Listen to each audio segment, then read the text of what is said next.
ગુણાત્યાન સ્વામીએ પોતાની વાતમાં કહ્યું છે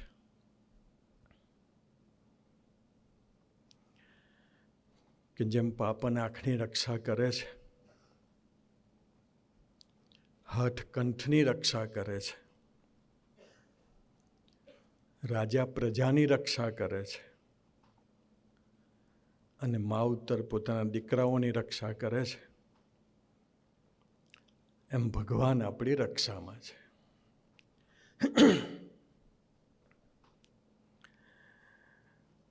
આપણા મા બાપ ગમે ત્યાં ફરતા હોય, દુનિયાના કોઈ બી ખૂણામાં, છતાં પણ એને પોતાના ઘરની ચિંતા હોય કે ભાઈ મારું ઘર તો બરાબર ચાલતું હશે ને, મારા ઘરના બધા સભ્યો તો બરાબર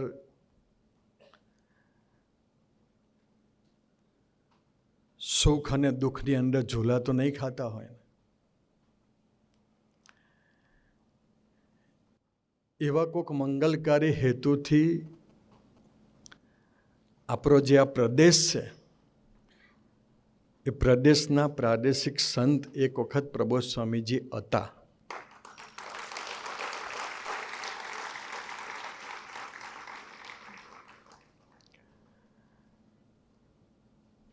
એટલે એમને એવું કે ભલે હું ગમે ત્યાં જાઉં. કેનેડાની અંદર પ્રબોધ સ્વામી ગયા હતા, તો એક ભાઈના ઘરે ગયા તો સુહૃદ સ્વામીએ સહજ જ એને પૂછ્યું કે પ્રબોધ સ્વામી તમારા ઘરે પહેલી વખત આવ્યા? તો કે પ્રાદેશિક સંત હતા ત્યારે આવ્યા, પણ ગુરુપદે આવ્યા પછી પહેલી વખત આવ્યા. અને ત્યારે પ્રબોધ સ્વામી એક વાક્ય બોલ્યા કે પહેલાં જે હું પદ ઉપર હતો ને એ જ પદ ઉપર રાખો, મને ગુરુપદે રાખશો નહીં. તો પ્રબોધ સ્વામીજી પહેલાં બી આપણા પ્રદેશને પોતાનો માનતા હતા અને અત્યારે બી આપણા પ્રદેશને પોતાનો માને છે.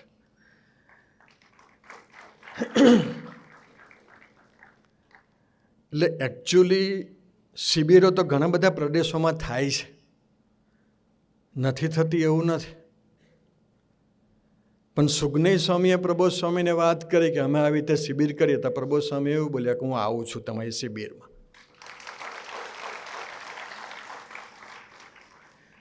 તો એ સામેથી એમને આપણી શિબિરમાં આવવાનું નક્કી કર્યું કે ભાઈ હું શિબિરમાં જઈશ. અને પ્રબોધ સ્વામીજી પધાર્યા શિબિરમાં આપણા સૌની વચ્ચે. હમણાં જ અમે 2-3 દિવસ પહેલાં જૂનાગઢની શિબિર કરીને આવ્યા. ત્યાં 50 મરણિયા કાર્યકર્તાઓ, સુયોગ સ્વામી આખા ભાવનગર, માણાવદર, જૂનાગઢ, પછી કેશોદ, એ બધામાંથી 50 કાર્યકર્તાઓની શિબિર કરી 1.5 દિવસની. એમાં અમે ગયા હતા. પણ એ શિબિરનું એક પોઈન્ટ મને બહુ ગમ્યો. તો જૂનાગઢની અંદર સુયોગ સ્વામીએ સમયનો ખરડો લખ્યો. આપણે આગલી જે 2 લાઈન છે, એ 2 લાઈને બી સમયનો ખરડો લખાવો છે આજે સુગનય સ્વામી પાસે, કે હું આખા દિવસમાં ઠાકોરજી માટે કેટલો સમય આપીશ. કારણ એટલા માટે કે વર્ષોથી આપણે ખેતી કરીએ છીએ, વર્ષોથી જોબ કરીએ છીએ, વર્ષોથી બિઝનેસ કરીએ છીએ. એમાં રેગ્યુલર જવું જોઈએ એવો કોઈ મીટિંગ કે એવી કોઈ શિબિર હરિપ્રસાદ સ્વામીએ બી નથી કરીને, પ્રબોધ સ્વામીએ નથી કરીને, કોઈ પ્રાદેશિક સંતે બી નથી કરી કે ભાઈ રેગ્યુલર આપણે આપણા બિઝનેસ પર જવું, રેગ્યુલર આપણા જોબ પર જવું, રેગ્યુલર આપણા ખેતર જવું. કારણ કરોડો જન્મથી એ કરતા આવ્યા છે, પણ હવે ટ્રેક બદલવાનો છે. એમાંથી સમય કાઢી અને હવે ઠાકોરજી માટે ગુણાત્યાન સ્વામી જતા હતા ને એક પટેલ રસ્તામાં મળ્યા. પટેલની આંખો લાલ હતી. ગુણાત્યાન સ્વામીએ કહ્યું કે પટેલ આંખો લાલ છે? તો કે સ્વામી હમણાં જ દીકરીનું લગ્ન ગયું ને એટલે ઉજાગરા બહુ થાય ને એટલે આંખો લાલ છે. ત્યારે ગુણાત્યાન સ્વામી એક વાક્ય બોલ્યા કે દીકરી માટે ઉજાગરા થાય છે, ભગવાન સ્વામિનારાયણ માટે ઉજાગરા ક્યારે થશે? આજની આ શિબિર છે, હવે આપણે ભગવાન સ્વામિનારાયણ માટે, પ્રબોધ સ્વામી માટે ઉજાગરા કરવાનો દિવસ આવી ગયો. કારણ કે દિવાળીના દિવસે સ્વામીજી ચોપડા પૂજન કરતા હતા ત્યારે ફુવાઈ અને શ્રીજીચરણ સ્વામીએ જ સ્વામીજીને કહ્યું કે સ્વામીજી વરસાદ નથી, આશીર્વાદ આપજો. આપણને એમ લાગે કે આપણા દેશકાળનું ટેન્શન આપણે જ લઈને ફરીએ છીએ, એવું નથી. આ લોકો આપણા કરતાં વધારે. આજે વિચારો ને, સુગનય સ્વામી, મેં તો આ પહેલી વખત સાંભળ્યું કે કોઈ પ્રાદેશિક સંતે આવી પ્રાર્થના કરી હોય પોતાના ગુરુને કે અમારા શિબિરાર્થીઓ ઘરેથી નીકળ્યા પછી શિબિરમાં આવે ને શિબિરમાંથી ઘરે જતા સુધી એમને કોઈ શારીરિક તકલીફ ના પડે એવી પ્રાર્થનાઓ પ્રબોધ સ્વામી પાસે કરી. એ સુગનય સ્વામીની ભક્તિ કેવી હશે? બાકી હું હોય તો એ બસમાં બેસી ગયા આવશે જ ને, કઈ જવાના? અને ગુજરાત જ છે, ગુજરાતની બહાર હોય તો બરાબર છે, પણ એની ભક્તિ હતી. સુગનય સ્વામીએ જે દિવસથી શિબિરની સંકલ્પ કર્યો ત્યારથી અત્યાર સુધી હજુ કદાચ પહોંચતા સુધી એના એક પણ નિર્ણય બુદ્ધિથી નથી લેવાયા, બધા નિર્ણયો ભક્તિથી લેવાયા છે. અને એટલા માટે સુગનય સ્વામીના લાઈફમાં ડીપલી બહુ જઈએ ને સ્વામી, તો એનામાં બુદ્ધિ કરતાં ભક્તિનો પ્રભાવ એના આત્મા ઉપર વધારે દેખાય આપણને. એટલે આપણે એવા ભક્તિપૂર્ણ પ્રાદેશિક સંતની ગોદમાં ઉછરી રહ્યા છે. પણ હું તમને વાત એ કરતો હતો કે હમણાં જ એક અઠવાડિયા પહેલાં ડૉક્ટર એવીડીમાં રોજ સભા થાય, ડેઇલી સ્ટાફ સભા ડેઇલી. રવિવારે પહેલાં સાંજે થતી હતી આપણી એવીડીની જનરલ સભા, એ સવારે થઈ. તો સવારે થઈ તો પછી પ્રબોધ સ્વામી એક બે વખત તો કેમ કે સવારે થાય એટલે આપણે તો ટ્રેન ને અઠવાડિયામાં એક સભા, દિવસે એક સભા ભરાઈ જાય એટલે આપણને તો એવું કે ઘણું બધું કરી નાખ્યું. પ્રબોધ સ્વામી એવું કહેતા હતા કે હું જે દિવસથી સત્સંગમાં આવ્યો અને જે દિવસથી મેં સભા ભરવાની ચાલુ કરી ત્યારથી આજ સુધી એક પણ સભા મેં મિસ નથી કરી.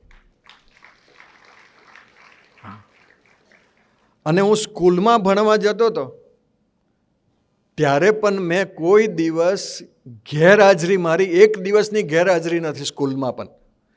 કારણ કે સ્કૂલમાં જે સિન્સિયર હોય એ જ સ્પિરિચ્યુઆલિટીમાં બી એટલા જ સિન્સિયર હોય. પણ આપણા માર્ક જ પછી 20-25 આવતા હોય તો પછી કે સ્પિરિચ્યુઆલિટીમાં હોય 20-25 જ માર્ક આપણા આવે. તો ડૉક્ટર પ્રબોધ સ્વામીજીએ અમારા સ્ટાફને નિયમ આપ્યો.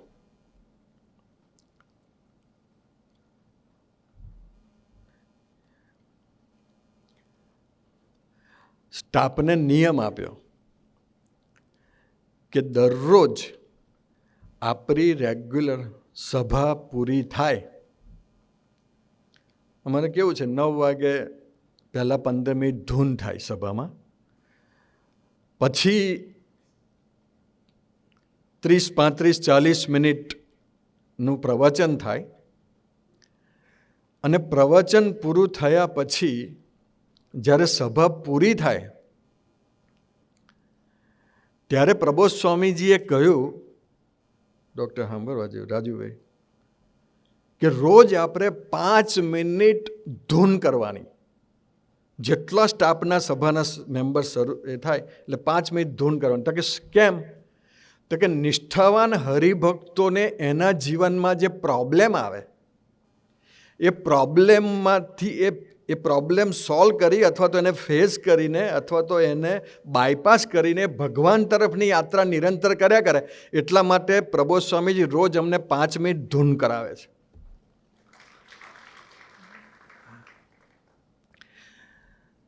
તો સ્વામીજીએ બી શ્રીજીચરણ સ્વામીને ફુવાએ સ્વામીજીને કહ્યું કે સ્વામીજી વરસાદ નથી પડતો, આશીર્વાદ આપજો કંઈક.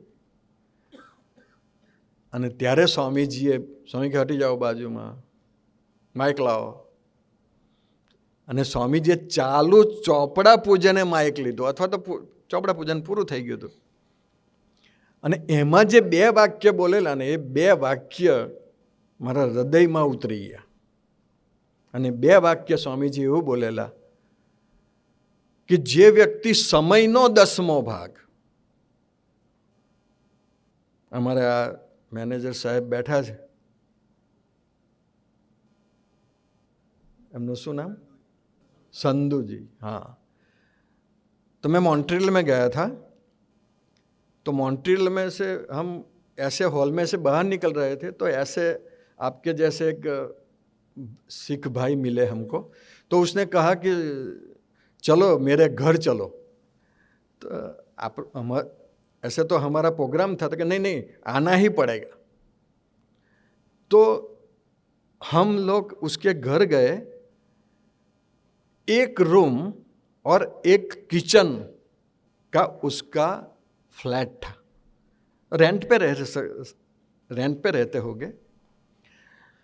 तो उसमें उसका जो किचन का एरिया था, किचन के बगल में संडास बाथरूम थे, टॉयलेट, और एक रूम थी जिसमें उसका बेडरूम है. वहाँ उसने ग्रंथ साहिब रखा था.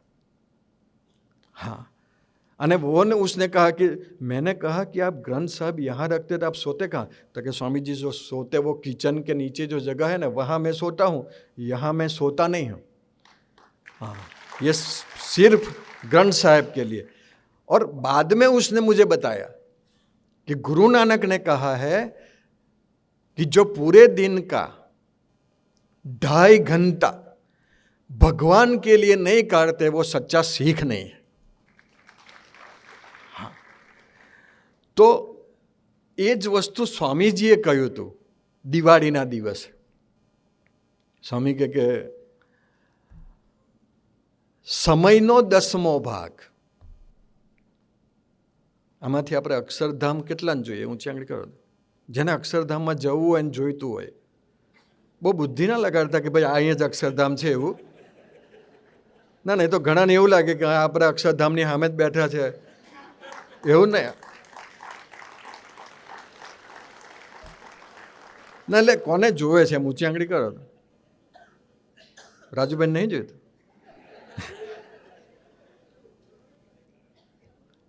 આપણે બધાએ અક્ષરધામ જોઈએ છે. મહારાજ આપણને લેવા આવે તો જઈએ કે ના જઈએ? બકામોમાં એક ભરૂચની બાજુમાં એક ગામ છે, નામ હું ભૂલી ગયો ગામનું નામ. તે માણસ ખેતરમાં ગયા ને તો બી અમરીશ ડ્રેસ પહેરીને ગયા. એક હું અમરીશ ડ્રેસ કાઢતો જ નહીં કે ખેતરમાં હું અમરીશ ડ્રેસ. તો ખેતરમાં તો સ્વામીજી આપણું અમરીશ ડ્રેસ બગડી જાય ક્રીમ કલરનું. એટલે તો પેલાએ કીધું કે આ તું ખેતરમાં હું અમરીશ ડ્રેસ પહેલા લાવે છે? તો કે જો મેં ખેતર માટેના જુદા રાખ્યા છે, એટલે મેલા થાય તો વાંધો નહીં, ડાઘા પડે તો વાંધો નહીં, પણ કે એ જુદા. તો કે પણ ખેતરમાં તો બીજા પહેલે ને ભાઈ. તો કે ના, મહારાજ ઉપર વિમાન લઈને જતા હોય અને હું અહીં મરી જાઉં તો મને નીચે જોવે કે હા આ તો અમરીશ છે, ઉઠાવો. અને કે મેં જુદા કપડાં પહેર્યા હોય તો મહારાજે કે મારો અમરીશનો જવા દે, એટલે પહેરી રાખજો 24 કલાક ભગત. લગન, જન્મ, મરણ, દવાખાનું, હાઈકોર્ટ, આ જ ડ્રેસ પહેરવાનો. હા, આપણે તો શું છે, સારું લગ્ન હોય તો કે ભાઈ બદલો ને, હવે હેડો એક દારામાં તો ક્યાં. અમારે એક દીકરો છે સુરતમાં, અભી કરીને છે, એને CA પૂરું કર્યું, એને દુબઈમાં જોબ મળતી હતી સ્વામી. એટલે ઇકોનોમિકલી થોડું સેટઅપ નહોતું, એટલે મેં એને કહ્યું, મૂકું તારે જો ત્યાં દુબઈમાં જવું હોય તો મેં કીધું ત્યાં સેટઅપ થઈ જશે. ત્યાં એક આપણો ભાવેશ કરીને દીકરો છે, એની નીચે 22 CA કામ કરે છે, એટલે મેં કહું હું તને એ કરી આપું. તો કે ભાવેશને વાત કરી. ભાવેશ કે સ્વામી મોકલી દેજો ને બાયોડેટા અહીં સેટ કરી દઈશું એમ. એટલે મેં ભાવેશને, એટલે મેં પહેલાં એને કીધું, અભિને મેં કીધું તારું CA પૂરું થઈ ગયું, જવું છે મેં કીધું તારે દુબઈ, તો હું કોઈ ઇકોનોમિકલી સેટ થઈ જશે. તો એને મને શું કીધું ખબર? મને કે સ્વામી સાંભળો, મારે જવું છે એવું નથી, ન જવું એવું નથી, તમે કહેશો એમ કરીશ, પણ મારું પ્રથમ સ્થાન એ છે કે મારે પ્રબોધ સ્વામીના કાર્યમાં નિમિત્ત થવું છે, એવું એને મને કહ્યું. મેં કીધું ઓકે, પણ તાર જવું હોય તો પૂછી લેજે, જવું હોય તો કહેજે એમ. પેલી વચ્ચે વાત રહી જશે, નહીં તો આપણે ઊંચી આંગળી કરી હતી હાના માટે? અક્ષરધામમાં જવા માટે. હવે સાચી કરી કે ખોટી કરી એ તો આપણે જાણીએ ને ગુરુ હરિ જાણે. પણ સ્વામીજી એવું બોલેલા દિવાળીના દિવસે કે સમયનો 10મો ભાગ એટલે 2.5 કલાક પોતાના આત્મા માટે અને સત્સંગ માટે કાઢે એનું અક્ષરધામ પાકું. હવે અક્ષરધામ જોઈતું હોય તો 2.5 કલાક કાઢજો ભાઈ, બાકી ઊંચી આંગળી કરીએ ને મેર પડી જાય. હા, હવે 2.5 કલાક પોતાના આત્મા માટે બી સ્વાધ્યાય ભજન કરવાનો, અને મહારાજની સેવા માટે બી ગામ હોય તો આપણા અમરીશો હોય તો એના ઘરે સ્વામીજી રોજ જવાય. આપણે આમાંય ઘરે બેઠા હોય, ટીવી જોતા હોય, બધા સાથે વાતો કરતા હોય, એવું નહીં. સમયનો 10મો ભાગ. અને સ્વામીજી બીજું વાક્ય બોલ્યા કે આવકનો 10મો ભાગ જે ઠાકોરજી માટે કાઢે એના ગમે તેવા ધનના પ્રારબ્ધ હોય તો ઉડીએ. પૈસાની તકલીફ હોય, દેવું થઈ ગયું હોય, આર્થિક પ્રોબ્લેમ હોય, સ્વામીજીએ એવું કીધું ધનનો 10મો ભાગ. આ 2 નિયમ સ્વામીજીએ દિવાળીના દિવસે આપણને આપેલા. દિવાળી હવે આવી ગઈ.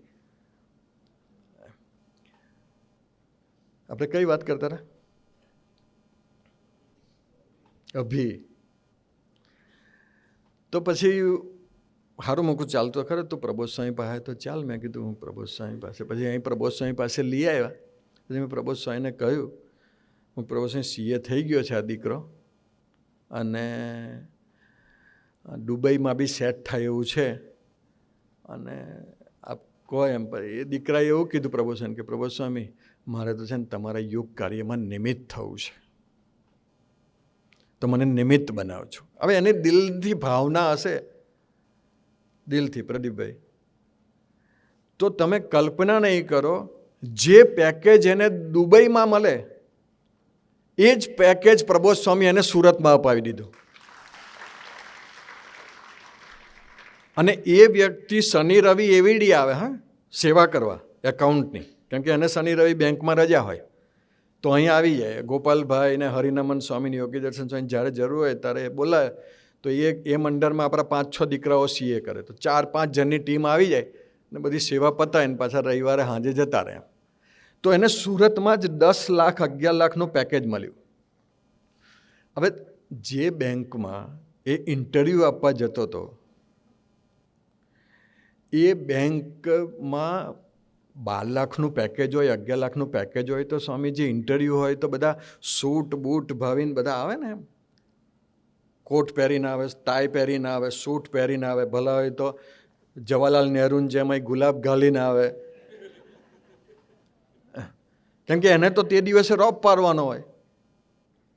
તમે કલ્પના નહીં કરો, જેટલા ઇન્ટરવ્યૂમાં આવ્યા હતા ને એ બધા સૂટ એન્ડ બૂટમાં હતા, અને અમરીશ ડ્રેસમાં ગયો. બાકી તો એને વિચાર ના આવે કે હું સૂટ બૂટમાં જાઉં. તે અમરીશ બેદમાં એ તો બધાને એને જોયું ને બધું કે હશે, હવે મહારાજની ઈચ્છા હશે તો મેર પડશે ને, તો કાંઈ નહીં. તે પછી એને બોલાયો, બધાનું ઇન્ટરવ્યૂ પતી ગયું, એનું પછી વચ્ચે એનું આવ્યું, તે અમરીશ ડ્રેસમાં તે પેલા એને ઇન્ટરવ્યૂમાં તો કેટલા પ્રશ્નો પૂછે સ્વામીજી, 12 લાખનું પેકેજ હોય એટલે તો. તે એને પેલા શું પૂછ્યું કે આ બેજ હાનો છે? તેને અમરીશ દીક્ષા લીધેલી, તે અમરીશ બેજ હતો. તે પેલાએ પૂછ્યું કે આ બેજ હાનો છે? તો કે અમારા ગુરુ પ્રબોધ સ્વામી આ બેજ એટલા માટે આપ્યો છે કે હુંમાંથી તુંમાં થવા માટે. હુંમાંથી તુંમાં દરેક વ્યક્તિ હું કર્યા કરે, એમાંથી તું તારે લઈને હું એ વાત સમજાવવા માટે અમને આ બેજ આપ્યો. સ્વામી તરત એને પહેલાંને કહી દીધું, પેલા બધા ઘેર જાય, તને તારી જોબ ફાઇનલ. બોલ, હવે હુંમાંથી તુંમાં તો બેંકમાં હુંમાં તુંમાં કરવાનું હોય. પણ એ આટલી મોટી પોસ્ટ ઉપર બી એ ભગવાન નો થઈને રહ્યો, અમરીશ થઈને રહ્યો, ડ્રેસ પહેરીને ગયો, તો મહારાજે પછી એનું રાખી લીધું. હમણાં ગઈકાલે ગુરુવારની સભામાં નિમિત્ત સ્વામી એક પ્રસંગ કયો કે પહેલાં તો આપણે બધા આ પ્રબોધ સ્વામીએ પૂજા ચાલુ કરી, ત્યાર પછી આપણને બી ખબર પડી કે પૂજા કલાકની હોય. બાકી આપણને તો એવું જ હોય કે પૂજા તો 5-10 મિનિટની હોય. તો એ પૂજા, એક દીકરો હતો, એ કંઈક એને ઇઝરાયલ જવાનું થયું, અને ઇઝરાયલની અંદર જેરુસલામ કરીને એક એરિયા છે. એ જેરુસલામની અંદર બધા 2-3 ધર્મનું ત્યાં આગળ મંદિર જેવું છે, અથવા તો મુખ્ય સ્થાન જેવું છે એમ. અને ત્યાં કાયમ જ નાના મોટા ઝઘડા થયા કરે. તે પેલાએ કીધું કે ભાઈ જેને આવવું હોય ને સવાર 9 વાગે બસમાં તૈયાર રહેજો. હવે એરોએ મોડો ઉઠ્યો એટલે પછી તો પૂજા બાકી તો પૂજા કરવા બેઠો. હવે એ કે પ્રબોધ સ્વામી જો 30 મિનિટ સ્વામીજીનું પ્રવચન સાંભળતા હોય, અને એ સાંભળતો હતો રોજ, પણ એને એમ કે હવે આજે મારે ઉતાવળ છે ને તો બસ જતી રહેશે, તો નાની ક્લિપ તો સાંભળ્યું. તો એને સ્વામીજીના પ્રવચનની 13 મિનિટની ક્લિપ એને નાનકડી હોતી, પણ એ 13 મિનિટની નીકળી. હવે ચાલુ કર્યું 13 મિનિટનું, અને વિચાર આવ્યો કે હારો જતો રહું, શું કરું, બંધ કરી દઉં વચ્ચેથી? કંઈ નહીં, જવા દે ને, હવે સાંભળી તો લેવા દે મહારાજની પરાવાની તો 13 મિનિટની, પછી ધૂન બૂન એવું હશે રસ્તામાં કરી લઈશ. હવે 13 મિનિટની એને પ્રવચન સાંભળ્યું, અને પ્રવચન સાંભળ્યા પછી પૂજા વાઇન્ડ અપ કરીને ગયો ને તો પેલી બસ નીકળી ગયેલી. તો કે કશો વાંધો નહીં આવે. બસ નીકળી ગઈ બકામામાં. થયું એવું કે એ બસ ઉપર ફાયરિંગ થયું, આતંકવાદીઓ ફાયરિંગ કર્યું, એમાં 8 જણા મરી ગયા ને બાકીના હોસ્પિટલ હતા. પેલો કે મારી પૂજા 13 મિનિટની થઈને એમાં હું મારો બચી ગયો. હા, મહારાજ પૂજા લંબાવો તો બી રક્ષા કરે. હા કે હા, ટૂંકી કરો તો પછી તો હવે એ તો એમનો એ થઈ ગયું. પણ મેં એટલા માટે વાત કરી આ તો કે હરિપ્રબોધમ ત્રિવેણી મહોત્સવને 12 દિવસ બાકી છે. છતાં બી સુગનૈ સ્વામીએ આપણને સૌને આપણા આત્માની રક્ષા કરવા માટે એમને શિબિર રાખી. બાકી તો સમયો એટલે જ યુદ્ધ, અને યુદ્ધના પહેલાં સ્વામીજી આ આપણા ઘરે કંઈક, તમારે તો ખબર નહીં, હું તમાકુ કે શેરડી તો હોય નહીં, આ બાજુ શું હોય? તમાકુ. આપણી બાજુ કેળો. તો કેળો કાપવા હોય તો જો કે પેલા મજૂરો કાપતા હોય. હવે કેળો કાપવાની હોય ત્યારે આપણે મજૂરોની ડૉક્ટર બેહાડીને મધ્ય 41 સમજાવીએ કોઈ ના? આ તો મને વિચાર આવ્યો, કેળો જે દિવસે કાપવાની હોય અથવા 2-4 દાડા પછી કાપવાની હોય તો મજૂરોને બેહાડીને મધ્ય 41 ના સમજાવીએ. આ હરિપ્રબોધમ, આ તો ખાનગી વાત છે, હરિપ્રબોધમ ત્રિવેણી મહોત્સવ, પ્રબોધ સ્વામી પાસે 50 નામ આવ્યા હતા કે મહોત્સવનું આ નામ રાખો, આ નામ રાખો, આ નામ રાખો, આ નામ રાખો, આ નામ રાખો. આ હરિપ્રબોધમ ત્રિવેણી મહોત્સવ એ નામ સુગનૈ સ્વામીએ આપ્યું, અને એ પ્રબોધ સ્વામીને ગમી ગયું ને એમને સ્વીકાર્યું. તો એ મહોત્સવ છે એના 10 દિવસ પહેલાં 10 દિવસ પહેલાં શિબિર કરી સુગનય સ્વામીએ. એવી રીતે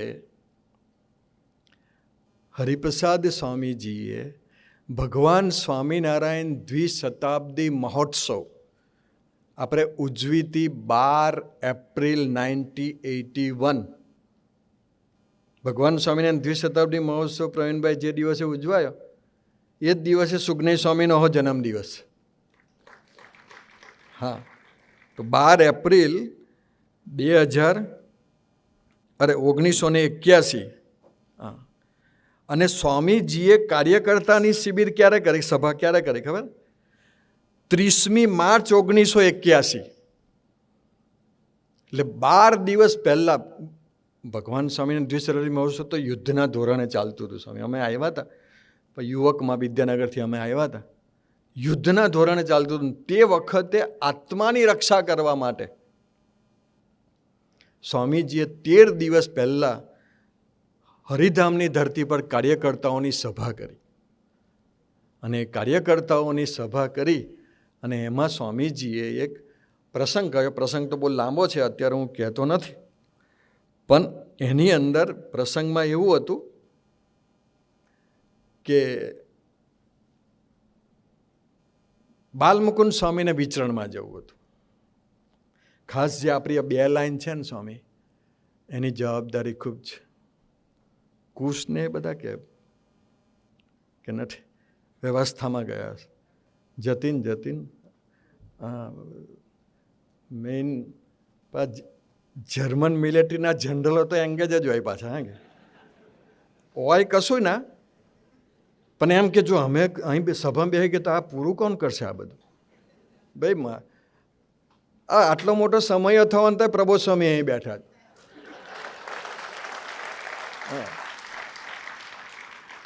આપણને એમ કે આપણે ના હોય તો ખાનગી વાત છે. એક જણાએ કીધું કે હું ના હોત ને, પેલો કે તો ઘણું સારું થાત. કેમ કે ઘણી વખત તો એ જ બગાડે અહીંયા આવીને. પણ હું તમને એ કહું છું કે આપણી જે 2 લાઈન છે ને એની જવાબદારી ખૂબ છે. પાછળ તો સ્વામીજી જર્મન મિલિટરીની જે જનરલ સેના છે એ તો જનરલો જેમ કેમ કર્યા કરે સ્વામીજી. પણ આપણી જવાબદારી એ છે, સ્વામીજીએ આત્માની રક્ષા કરવા માટે 81માં આ શિબિર કરેલી કાર્યકર્તાઓની 13 દિવસ પહેલાં. અને એમાં એમને ગુણાત્યાન સ્વામીનો પ્રસંગ કહ્યો હતો કે ગુણાત્યાન સ્વામીએ બાલમુકુંદ સ્વામીને કહ્યું કે અમને આપણે વિચરણમાં જવું નથી. એટલે બાલમુકુંદ સ્વામીએ કહ્યું કે સ્વામીજી મારે અહીં વિચરણ કરવું છે, અમરેલી જવું છે અને મારે ત્યાં જવું પડે એવું છે. ત્યારે ગુણાત્યાન સ્વામીએ એવું કહ્યું, આમાં સ્વામીજી એવું લખે છે કે મોટા પુરુષની રીત છે, 2 વાર કહે પછી એ કરવા દે. ગુણાત્યાન સ્વામી કહે ભલે જાઓ. આપણે એવીડી આવ્યા હોય, આપણે બેઠા હોય, અમારા આપણા કમલેશભાઈ ને પ્રદીપભાઈને કાયમ જ આવતા હોય એવીડી.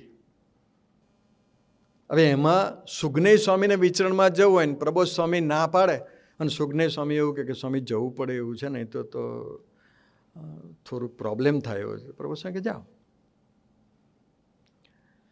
તો બાલમુકુંદ સ્વામીએ ગુણાત્યાન સ્વામીની રજા લીધી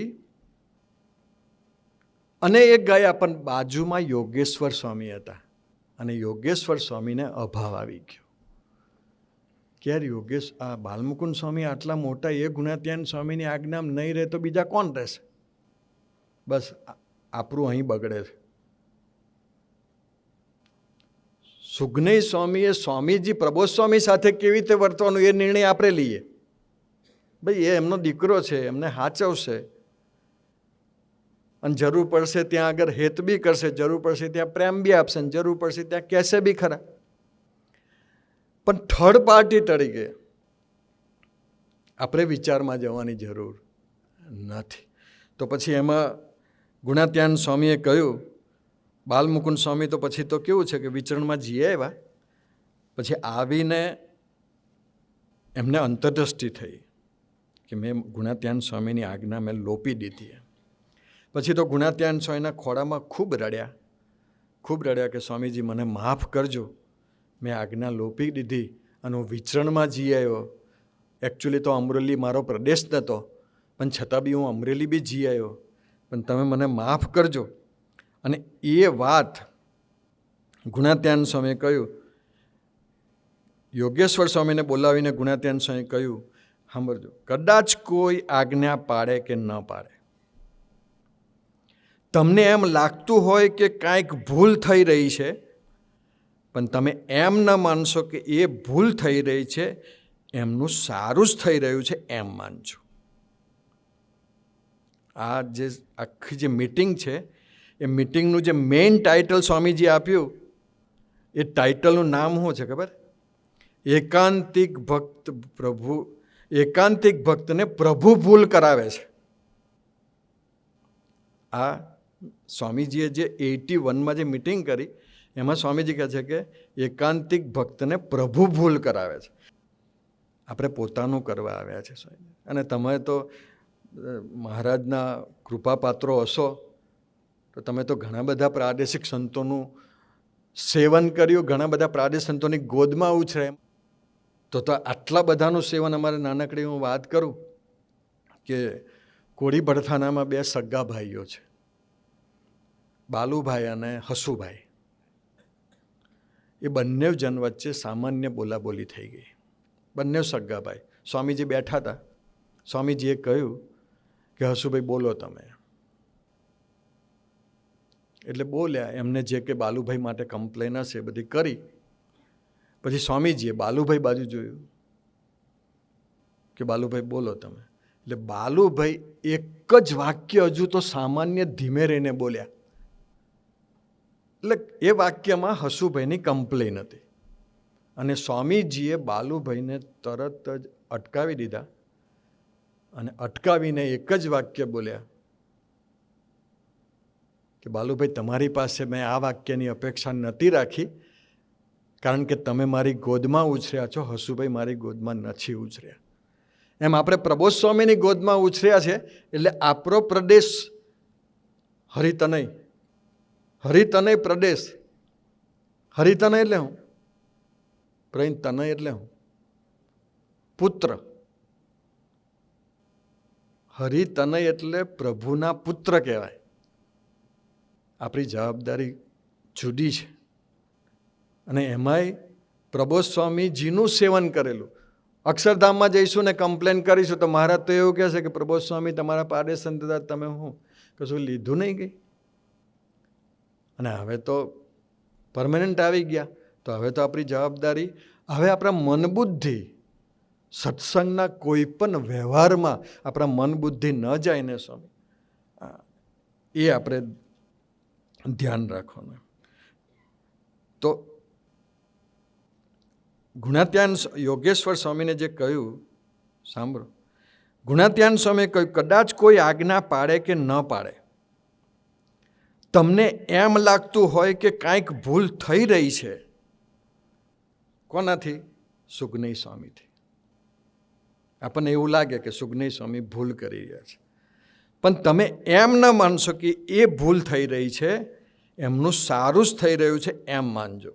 અને પછી સ્વામીજી એક મસ્ત વાક્ય બોલ્યા, ભરતભાઈ, કે જો તમે એવું માનો કે સુગનય સ્વામી ભૂલ કરી રહ્યા છે એવું માનશો, તો ગુણાત્યાન સ્વામી યોગેશ્વર સ્વામીને કહ્યું કે મારા તમારા સુરત ભાવની ખામી રહી જશે. જોઈએ છે સુગનય સ્વામીનું, સંબંધ તૂટે છે પ્રબોધ સ્વામી સાથેનો.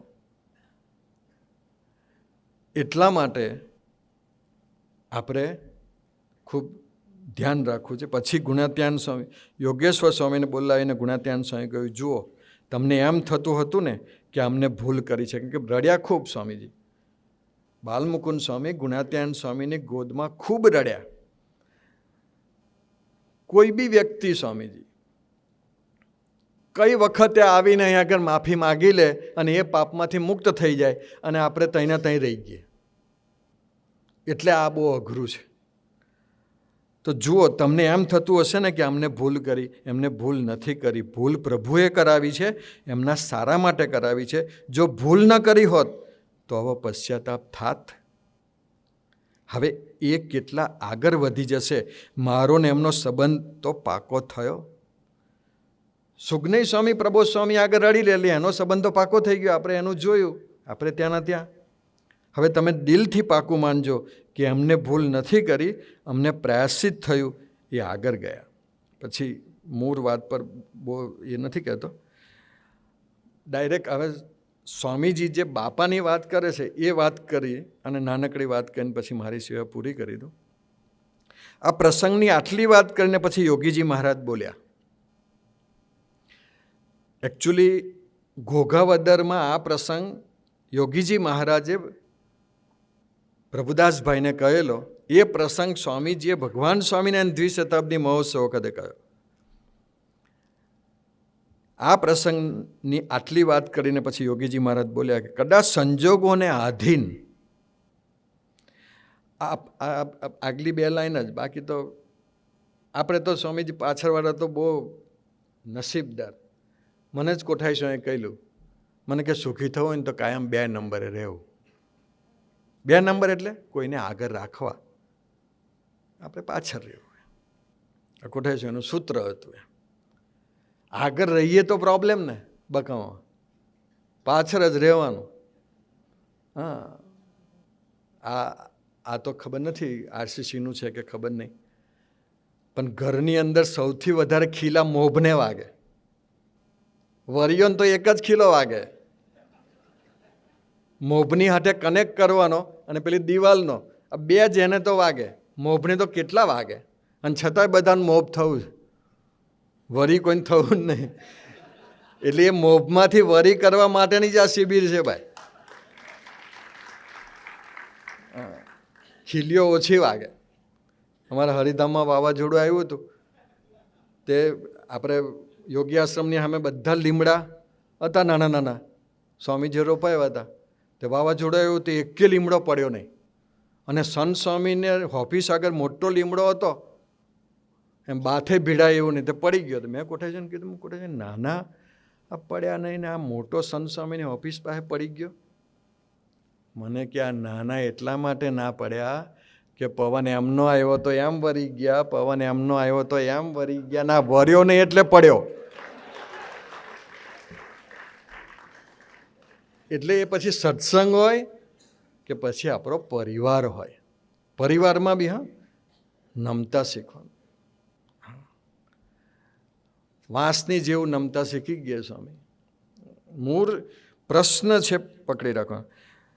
આ પ્રસંગની આટલી વાત કરીને યોગીજી મહારાજ બોલે છે, કદાચ સંજોગોને આધીન આપણને એમ લાગતું હોય કે કોઈ ભૂલ કરે છે, તો આપને એમ ન માનવું કે ભૂલ કરે છે, પ્રભુ એના સારા માટે ભૂલ કરાવી રહ્યા છે. પછી સ્વામીજી કહે છે, કહેવું એ આપની ફરજ છે. આ પેરેગ્રાફ ખાલી ડૉક્ટર સાંભળજો.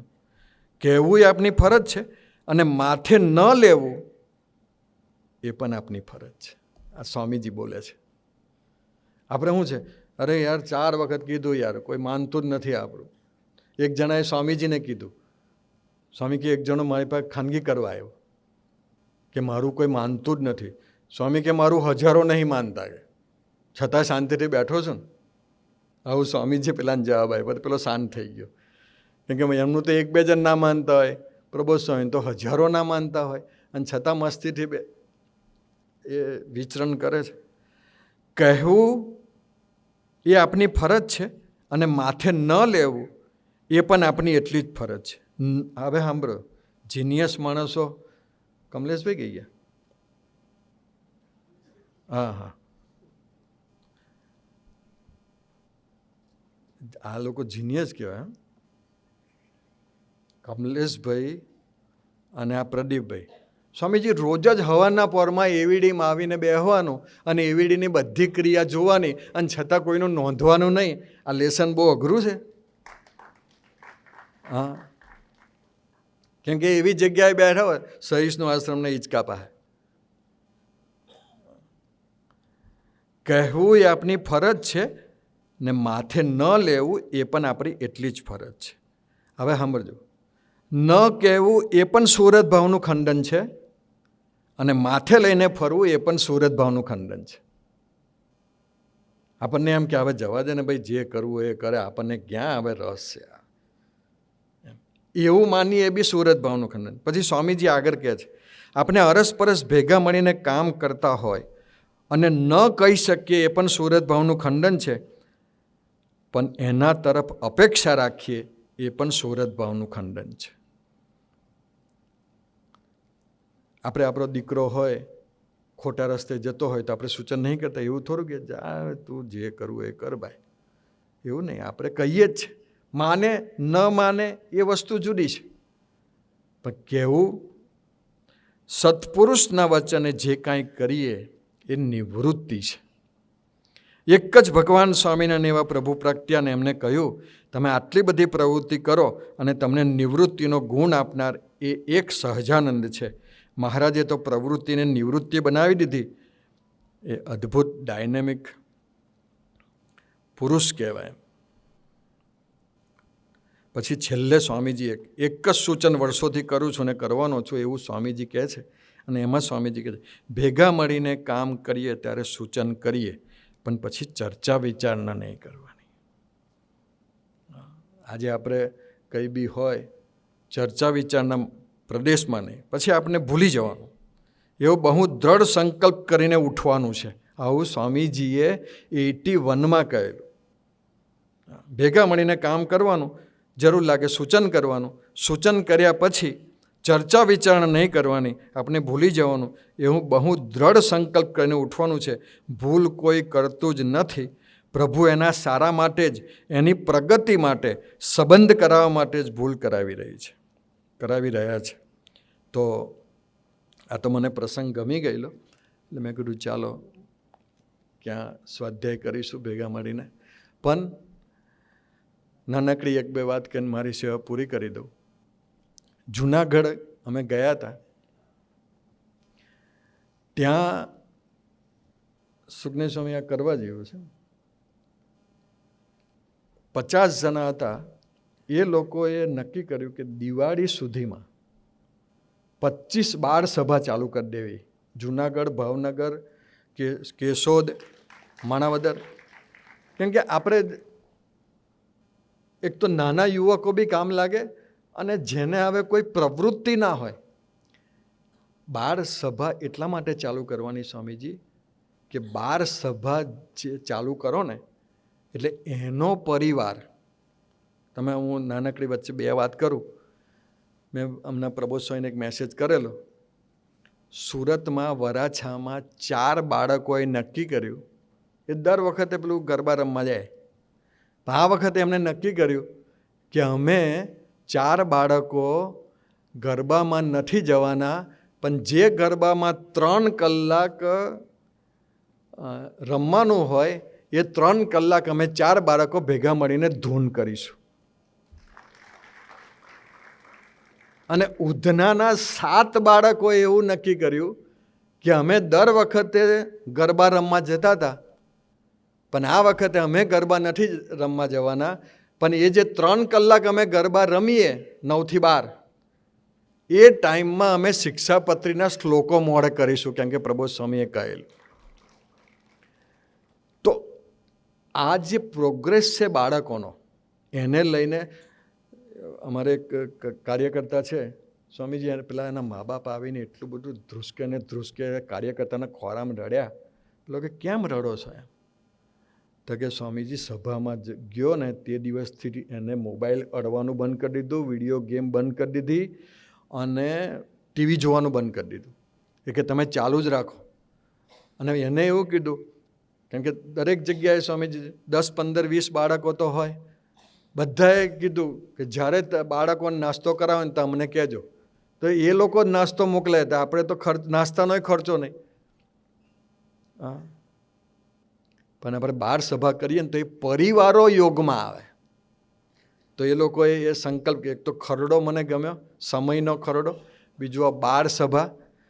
નેક્સ્ટ 17મી ઓગસ્ટ સુધીમાં એ લોકો 50 બાળ સભા ચાલુ કરવાના, પણ દિવાળી સુધીમાં એ 25 બાળ સભા તો આપણે એ બી કરી શકાય. બાળ પ્રવૃત્તિ બહુ સરસ થાય છે.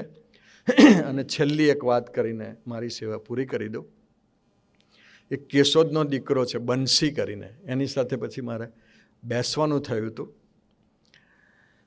એ પહેલો સચિન રહેતો હતો, પણ પછી એને ત્યાં આગળ સામાન્ય થોડાક આર્થિક પ્રોબ્લેમ આવ્યા એટલે પછી અહીં આવી ગયો.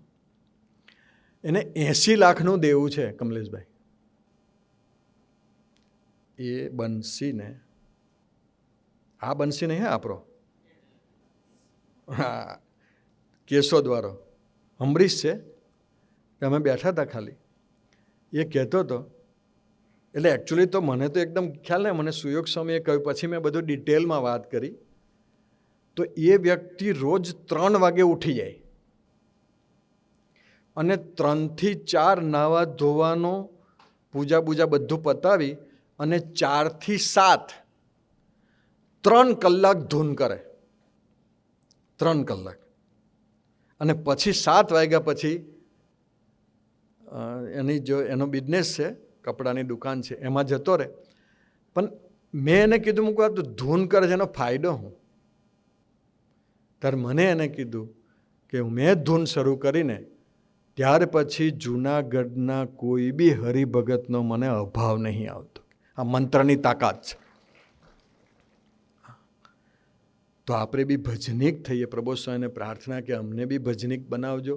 આપ તો ભજન કરો. આજે પ્રભુ સ્વામીની કેટલી બધી પ્રવૃત્તિ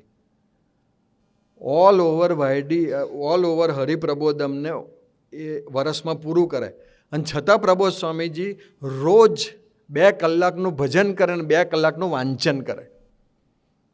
આખા વર્ષની અંદર 3 ગ્રંથ એમને એકવાર પૂરા કરી દે. પ્રબોધ સ્વામી કે મેં 3 વર્ષથી અહીં આવ્યા છે, 3 વખત ગ્રંથો પૂરા કર્યા દર વર્ષે. વાતો, વચનામૃત, પુરુષોત્તમ બોલ્યા પ્રીતે. આ તો અમારી એવીડીના સેવકોની મિટિંગ હતી, એમાં કરુણાએ કરીને એમને વાત કરી. બાકી તો આપણને તો ખબર ના પડે, વિજયભાઈ કહેતો ખબર પડે. પણ આપણે બંને વસ્તુ કરવી છે. સ્વામીજી અમને આશીર્વાદ આપજો. અમે અમારા આત્માની બી સેવા કરીએ, સત્સંગની બી સેવા કરીએ, સ્વાધ્યાય ભજન બી કરતા રહીએ, અને પ્રવૃત્તિ આવે ત્યારે પણ સ્વામીજી કહેતા, સ્વામી કે સેવા આવે ને તો તે ટાઈમે ભજનને સહેજ સાઈડ પર મૂકી દેવાનું, પછી ટેવ પાડી દેવાની ભજન. અમારે હરિધામમાં એવીડીમાં 2-4 જણ છે. સર્વનિવાસ સ્વામી, ઓલવેઝ સમન્વય સ્વામી, યોગી દર્શન, આ બધાને જોવો ને સ્વામી